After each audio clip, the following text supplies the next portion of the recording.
أعوذ بالله من الشيطان الرجيم. بسم الله الرحمن الرحيم. وصلى الله تعالى على سيدنا محمد وعلى آله وصحبه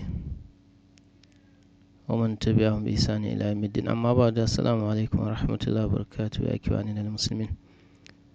إن شاء الله masu kallon mu da sauraron muna ma kowa da kowa barka da sallah. Muna ma kowa da kowa barka da wannan azumi an kare shi lafiya. Allah subhanahu wa ta'ala muna roƙonsa ya karɓa mana wannan ibada, ya karɓa mana ibadodin da aka yi a wannan wata da ya shuɗe. Kuma muna ma kowa da kowa barka da sallah. Bayanin mu shine cece-kuce na mutane wanda ba su gane ba, musamman ma sallah da muka yi ranar Lahadi, kuma wasu suka yi ranar Litinin. Wannan duka ba matsala bane a musulunci, domin ya tabbata a hadisi wata ƙasa da wata ƙasa ba dole bane an ga wani wata wata ƙasan an ga watan wata ƙasa ta yi aiki da wannan ganin nasu, ba dole bane a musulunci. To kamar yadda ya tabbata a hadisi daga hadisin Kuraibin, cewa shi Kuraibin Fadl ta aike shi zuwa ƙasashen wajen Muawiya.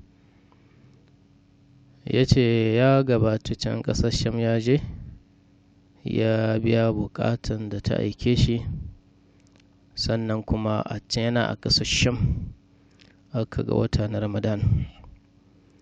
Shi kansa Kuraibun ya ga watan, amma sun ga watan ne a ƙasashen daren Juma'a, Lailatul Juma'a. Sannan ya gabato Madina zuwa ƙarshen watan Ramadan. Abdullahi bin Abbas ya tambaye shi, sai ya ambata mishi cewa lalle an ga wata a can. Abdullahi bin Abbas ya ce a wani lokaci, ya ce mun ga wannan wata daren Juma'a, na gan shi. Ya ce shi Kuraibun ya ce na gan shi. Shi Abdullahi bin Abbas ya tambaye shi cewa da ya ce an ga watan, ya ce kai ma ka gansa? Ya ce shi ma ya gansa. Sannan mutane ma sun ga wannan watan, sun yi azumi. Muawiya ma ya yi azumi.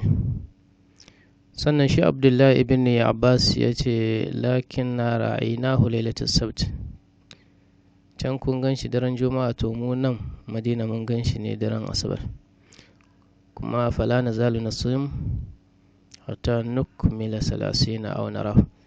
Abdullahi ibn Abbas ya ce ba za mu gushe ba, mu za mu yi ta yin azumin mu sai mun cika 30, ko kuma in mun gan shi 29. Sai shi Kuraibu ya ce ma Abdullahi ibn Abbas, ala taktafi bi ru'yati Muawiya wa siyamu.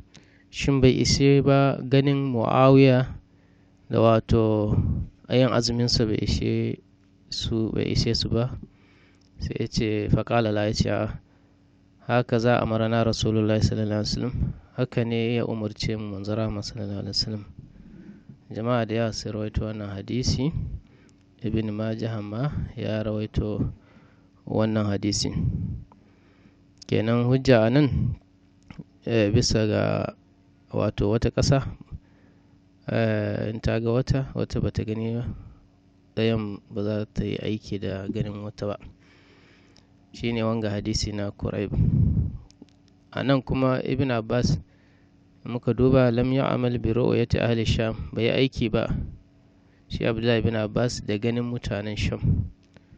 Wa qala fi akhir al-hadisi, a ƙarshen hadisi ai kaga ya ce haka za a marana Rasulullah, haka ne ya umarce mu manzon rahama sallallahu alaihi wasallam. Fadalla zalika ala annahu qad hafiza min Rasulullah sallallahu alaihi wasallam. Haka ya daidaita mu cewa shi ya kiyaye daga annabi sallallahu alaihi wasallam wagga magana, annahu la yalzamu ahli al-balad al-amal bi ru'yati ahli al-balad al-akhar. Bai lazumci ba, bai zama dole ba ga ma'abuta wani gari su yi aiki da ganin wani gari.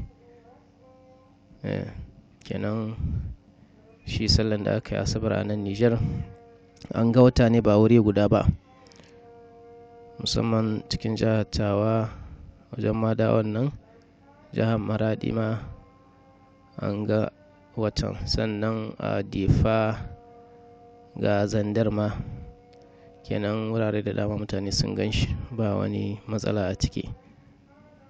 Saboda haka masu cewa ai Makka bata gani da sauransu, Makka ganinta daban, namu ganin shi daban. Tana yawa Makka kamar yadda muka ji babu kyakkyawan yanayi, kenan ba yanayi mai kyau, ba su ga watan ba.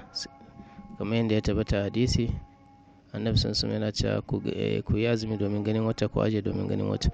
In ya buya gare ku saboda rashin kyan yanayi sai ku cika. Kenan babu wani shan kai, kowace ƙasa za ta yi aiki da nata ganin ne.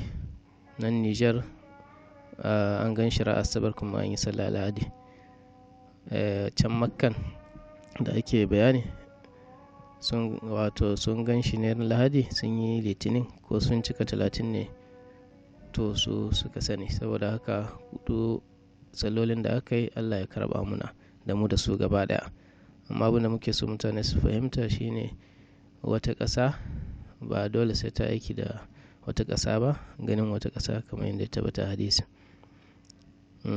Kuma masu cewa wanda suka riga Makka yi ba su da sallah, wannan kuma sai mun samu hujja kwakwara cewa in an riga Makka sallah, wanda ya riga ta bai da sallah. Kamar yadda na ji sauran mutane wanda suka kira suna tambayan mu akan haka. To Allah da ya karba muna, Allah ya maimaita mana cikin alheri, Allah ya ƙara mana kwanciyar hankali, zaman lafiya a ƙasar mu ta Nijar da ƙasashen musulmi gaba ɗaya. Allah ya ƙara mana imani a cikin zukata mai ba mu cika da imani. Allah ya kai mana rayuwa mai albarka duniya da lahira. Allah ka sanya mu jannatul firdaus. Amin. Assalamu alaikum wa rahmatullahi wa barakatuh.